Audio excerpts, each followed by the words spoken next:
Bonjour les tourneurs, bienvenue dans mon atelier. Bonne nouvelle, mon tour a cessé de faire du bruit et on n'a aucune idée pourquoi. La seule chose qui a changé, en fait les choses qui ont changé, on a changé la courroie, j'ai resserré les vis de la poulie au moteur et puis à un moment donné, boum, il n'y a plus rien. Et ça fait des heures et plusieurs heures maintenant que mon tour est au travail sur plusieurs jours, semaines. Puis il est guéri. Donc, j'ai informé OneWay de la situation. Aujourd'hui, on est dans un autre projet de Noël versus pratique à la plane. Je vous propose de faire des bonhommes de neige, mais en utilisant les planes seulement, c'est tout un défi. Une petite révision de mes planes parce que, bon, ceux qui sont débutants en tournage, vous pourriez profiter de ces informations-là. Alors, personnellement, j'ai quelques planes. Celle-ci, c'est la 25-26 mm qui est rectangulaire. Celle-ci, c'est même chose, 25-26 mm, mais elle est ovale. J'ai ressorti cette plane-là, je la redécouvre. Rien à mentionner là-dessus. Toutes mes planes ont un angle ici d'environ une trentaine de degrés. C'est pas critique. Et le tranchant ici, je vise à l'usure d'avoir un tranchant de 25 degrés parce que ça correspond au tranchant des ciseaux à bois, des lames de rabot. Et puis, on est toujours un peu en expérimentation. Actuellement, je n'ai pas 25. Je suis plus ouvert. Je suis peut-être en dessous de 30. Mais voilà. Alors, autre particularité aussi, c'est qu'à l'affûtage, on va faire une petite démonstration. Pour vous montrer comment j'affûte, au cas où que vous auriez de l'intérêt à essayer la même chose. Alors, on regarde ça.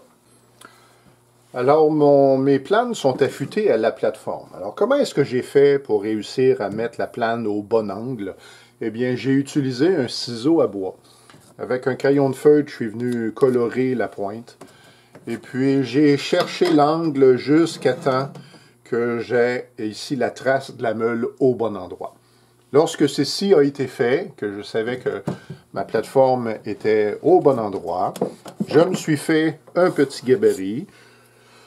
Donc, j'ai pris un morceau de bois, je suis venu tracer le contour, j'ai fait un peu de scie à ruban et je me suis écrit plane 25 degrés. Et puis, à chaque fois maintenant, ça c'est 25 degrés. Alors, c'est facile de replacer ça. Maintenant, la façon que je fais, c'est qu'évidemment, le tranchant est à angle droit de ma meule. Et pour affûter, je commence beaucoup plus loin. En fait, comme j'ai dit tantôt, je n'ai pas tout à fait le 25, ce qui veut dire qu'il faut que j'enlève de la matière ici, là. Mais pas d'un coup, je vise ça tranquillement. Alors, quand j'affûte, je pars plus haut et je descends ma plane et je quitte comme ça. Et je fais ça et je quitte comme ça. Alors, je fais ça plusieurs fois et à un moment donné, on voit le morphile qui se forme sur le tranchant. Et quand on voit ce morphile, c'est-à-dire que les deux côtés maintenant se sont rejoints, je suis prêt à passer à l'autre étape qui est facultative, mais très intéressante, c'est la meule à coton. Donc, ça, c'est mon tour qui a une rotation inversée, c'est-à-dire que les meules tournent dans cette direction-là. La meule à coton donc s'utilise avec une pâte abrasive verte. Et puis cette meule, ce qu'elle fait, c'est qu'elle vient polir les tranchants. Alors tout ce qu'on fait, c'est que à main levée, je viens appuyer mon tranchant comme ça et je viens enlever les traces de meule en fait. Et ça vient aviver le tranchant.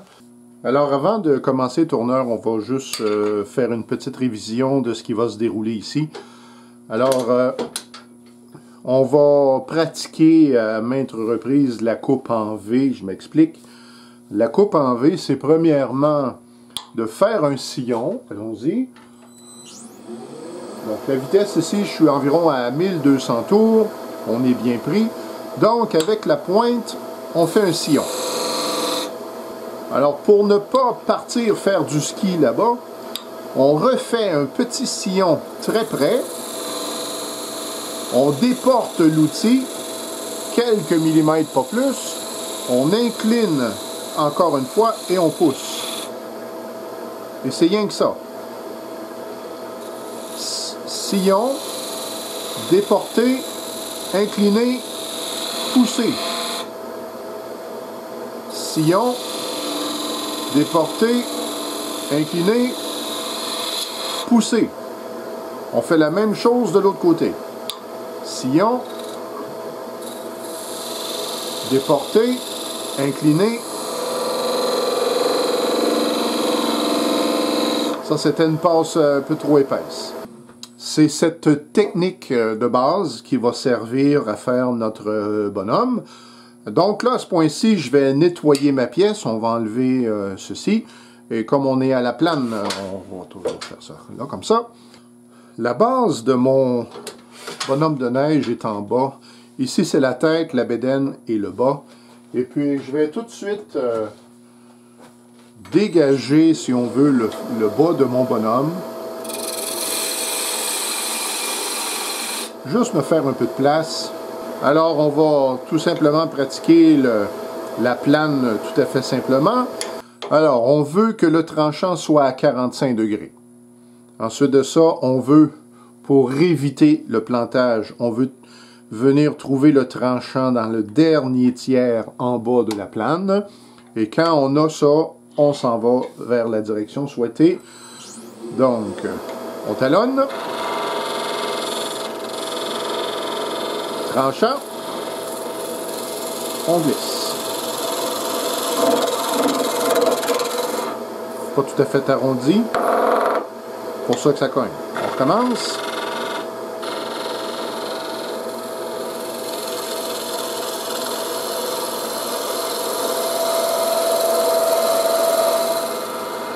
Donc, je vais pouvoir partir d'ici. Je suis au-dessus des mâchoires, il n'y a pas de problème. Je vais m'assurer de pouvoir avoir mon appui pour la plane. Et l'idée, c'est d'arrondir, d'enlever le V. On peut pratiquer des deux côtés, évidemment.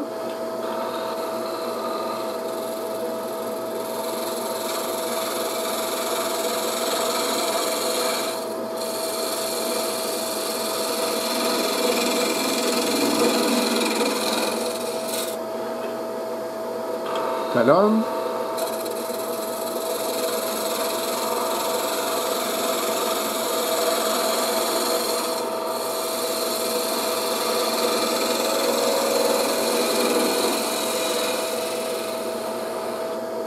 Voilà. Le même exercice, mais avec la longue pointe en bas. C'est la même chose.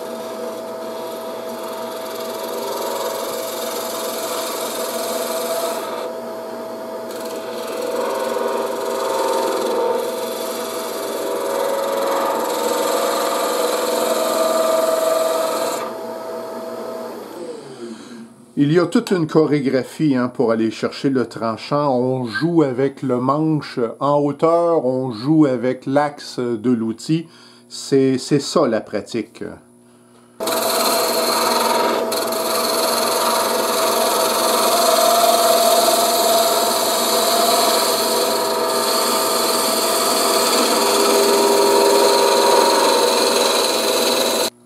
Les vibrations, je ne sais pas si vous voyez, j'ai des vagues dans la pièce. Ça, c'est parce que la pièce vibre.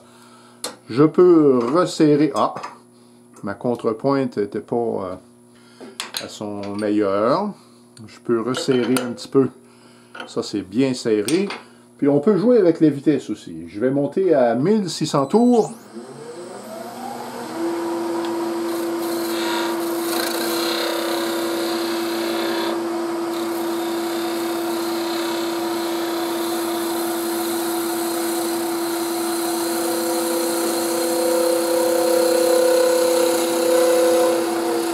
On l'entend encore, hein?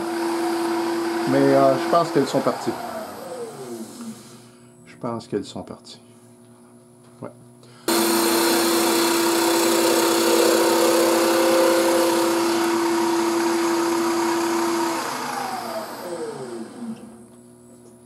J'ai un beau lustré, je ne sais pas si c'est visible à la caméra. C'est lustré et sans ponçage. C'est vraiment plaisant. Alors mon cylindre est fait. Et donc, on doit faire 3 boules. Les 3 boules ne sont pas de grosseur identique, évidemment. Alors, tout à fait ici, j'estime que ça va être la tête. Environ là, ça va être la bédaine. Puis environ ici, ça va être la base du bonhomme. Comme on a tout de suite affaire à des diamètres différents, on va tout de suite abaisser le diamètre ici pour la tête, abaisser un peu ici, et ça, je me propose d'essayer de le garder bon, le plus intact possible. Je m'explique, ça, ce serait le diamètre maximum du bas du bonhomme, et puis à partir de ce point jusqu'ici, on devra faire un arrondi. Et là, je vais marquer tout simplement, peut-être pour que ce soit visible comme il faut à la caméra. Ça, c'est le bas.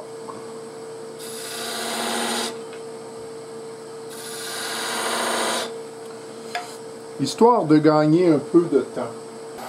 Donc, on pèle comme ça.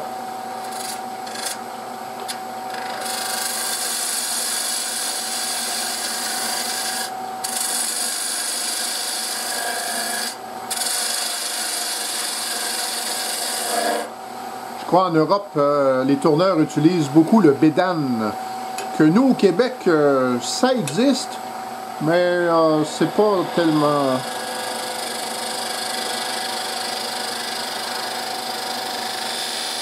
C'est pas nécessairement ultra populaire. Donc, ça peut donner ce genre de truc. On est encore trop haut, donc je descends encore. Alors, on commence par la tête. Alors, je vais commencer, bon, tout est à l'œil, donc faire l'arrondi à la tête. On fait le sillon. Sillon, on déporte, on incline, on pousse. Trop épais. Voilà.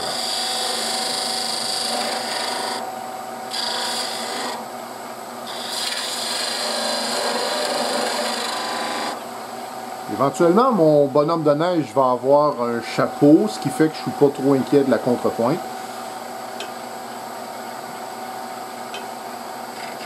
« 45 degrés de coupe. Le tranchant, on tourne. »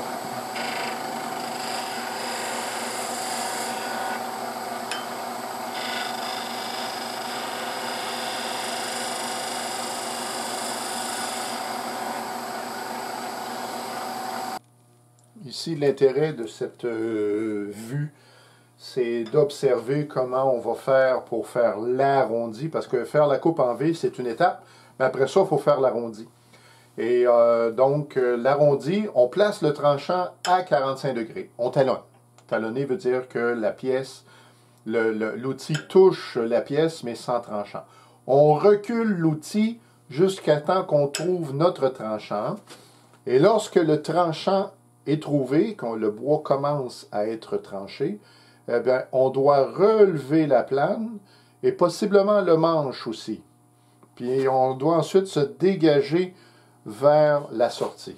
C'est toute une chorégraphie et de là l'intérêt de la pratique. Ça peut arriver qu'on manque notre coup. Quand on manque notre coup, ça plante. Mais à force de planter, je vous rassure, ça nous fait plus peur. Ça surprend, mais ça fait plus peur. Tranchant, 45. Là, j'ai mon tranchant.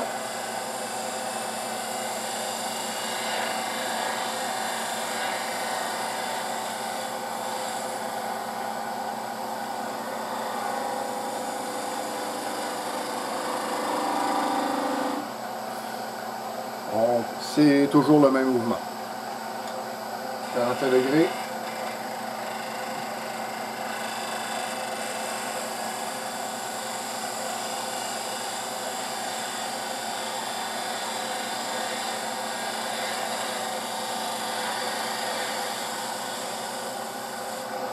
C'était bien réussi, ça. Et la coupe, elle est très, très belle. Vous excusez les différences d'éclairage. J'ai un peu de misère avec ma caméra. Donc là, ici, c'est d'observer la position du tranchant sur la pièce. Alors, 45 degrés. Tranchant. Je commence à relever l'outil et je me déplace et je fais la motion au complet.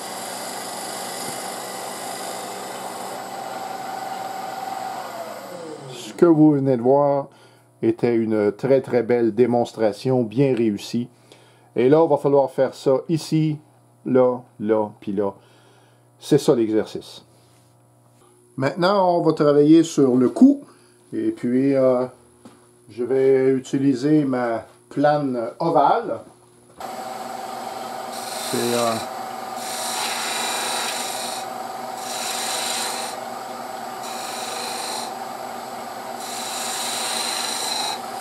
bon. Le centre de la bédaine serait ici.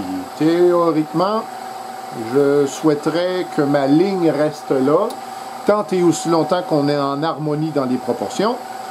Alors, sillon, déporté, incliné, comme ça. Je commence l'arrondi, donc 45 degrés, tranchant.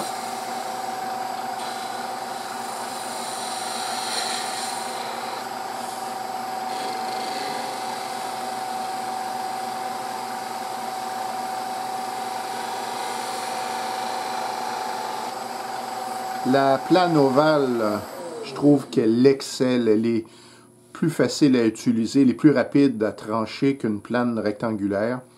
Faut que je fasse attention. Là, je commence à... D'accord. Alors, dans le cou, on fait le sillon.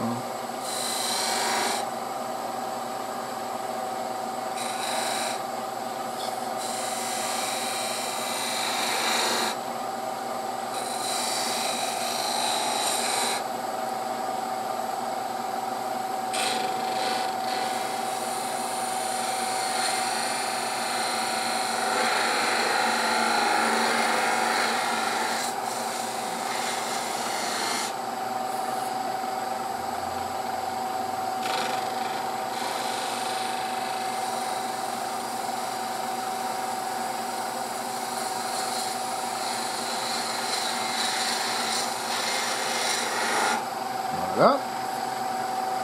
Là, il faut que j'arrondisse l'autre côté.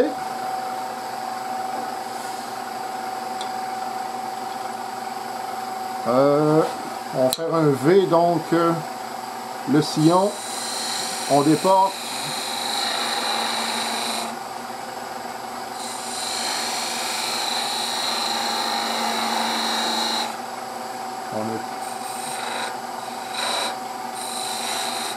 Nettoyage, 45 degrés, tranchant, on y va.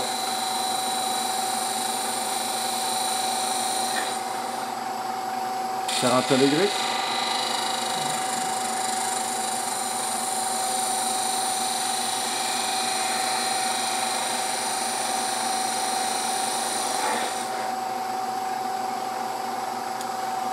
Titre de repère, le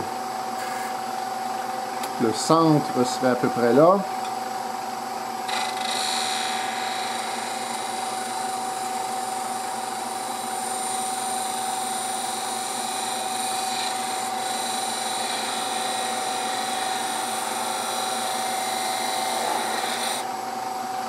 Il faut que je creuse le cou, je m'en rends compte. Et voilà.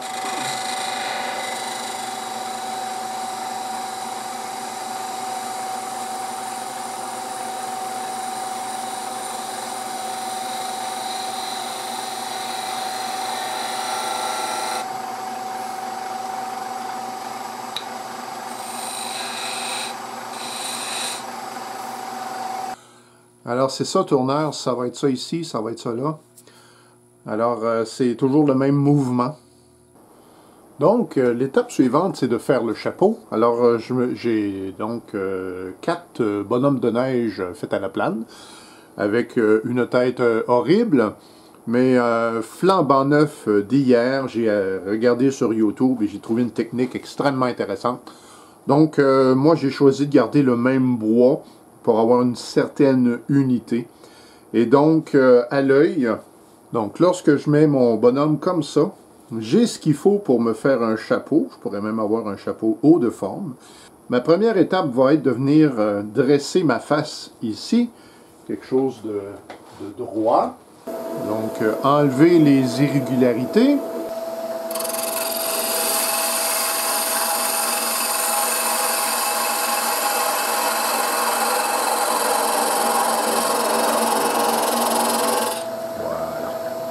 Alors, ici, j'ai un gabarit de cercle.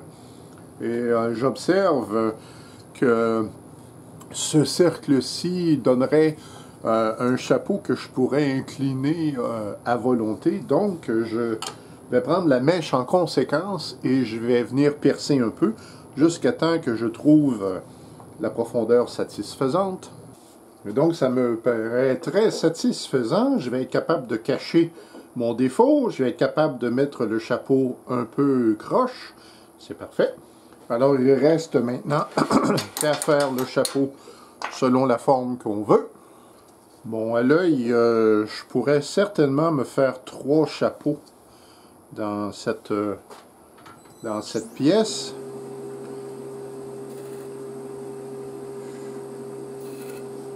Et celui-là pourrait être un haut de forme. Donc, c'est tout à fait classique comme opération. Et l'avantage d'avoir un trou comme ça, c'est que je peux mettre la contrepointe. 1200 tours. On va faire la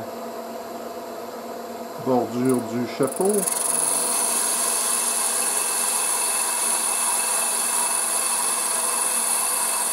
Alors évidemment, il ne faut pas passer à travers. Ce qui serait tout à fait mon genre. Le haut va être ici.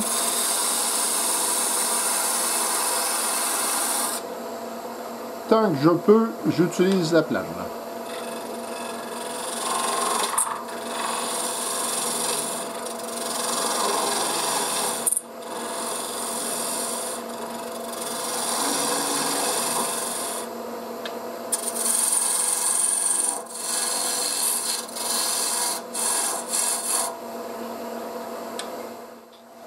Donc, pas trop.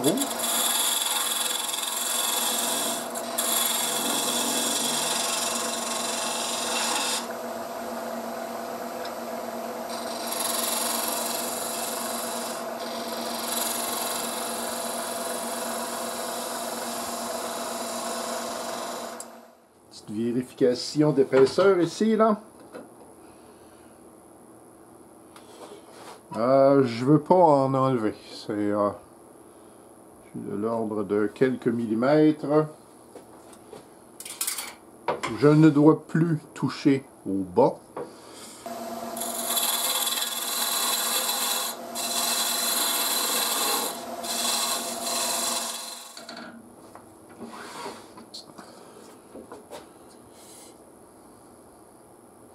Ah, ça m'apparaît beaucoup mieux. Ah, je vais amincir encore un petit peu. Ouais, ça me paraît très bien. Et puis, on va faire une petite décoration sur le chapeau. Donc,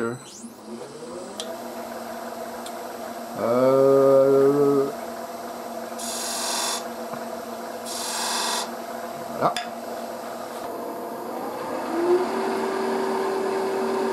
Fil de fer entre goujons.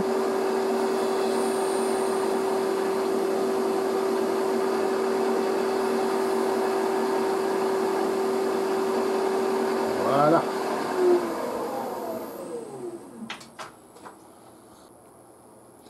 Je vais faire le ponçage en bonne et due forme. Je vous revois quand c'est complet. J'ai une information de tourneur que vous pourriez apprécier. Je suis en train de tourner les chapeaux. Là, c'est ma lumière. Donc, je suis en train de tourner mes chapeaux. Et puis, si vous voyez, là, ça, là, c'est du grain qui est tordu. Il n'a pas été coupé, il est tordu. Et comment j'ai réussi à faire ça? Eh bien, tout simplement, quand j'ai fait mon chapeau, j'ai tout simplement coupé avec le coupoir et puis l'affaire était faite, en fait. Puis, lorsque j'ai fait la finition, ben là, je découvre ça. Et ben, moi, j'aime vraiment pas ça. Et j'en ai même sur l'autre côté également. Alors, j'ai décidé de reprendre. Eh bien, j'ai utilisé ma gouge à bol. Alors, avec la gouge à bol, je suis venu tout simplement trancher du bord au milieu. Et puis, ça a été instantané. C'est une finition qui est parfaite. C'est un petit détail que j'avais oublié. Et là, je suis en train de terminer mon chapeau. Et parce que je suis en train de couper au coupoir, je sais que je vais avoir du grain tordu. Alors, j'ai pris en compte pour me laisser un peu de bois qui, au ponçage, va pouvoir être nettoyé, puis faire place à quelque chose qui va être propre, un peu à la lumière de ça ici, là, sur le dessus. Donc ça, pour moi, c'est correct. Et puis voilà.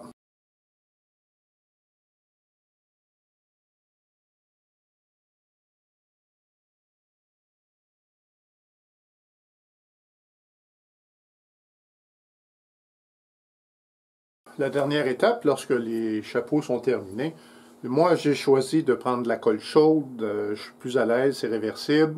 Et dans le fond, on en met dans le pourtour, et puis après ça, on place sur la tête à notre guise. Je fais ça et je vous montre le résultat terminé. Donc en voilà, j'en ai deux qui sont terminés. Tout ce qui s'appelle petite décoration, foulard et tout, c'est à déterminer. Si je fais des yeux et tout ça, ça va être certainement au crayon Sharpie, donc au crayon de feutre. Et puis quand même, un projet exigeant pour la plane, ça demande affûtage et maîtrise, mais c'est très satisfaisant. Alors, en souhaitant que cette vidéo vous ait apporté quelque chose, si c'est le cas, faites-moi signe. Et on se dit à très bientôt pour un autre projet de Noël.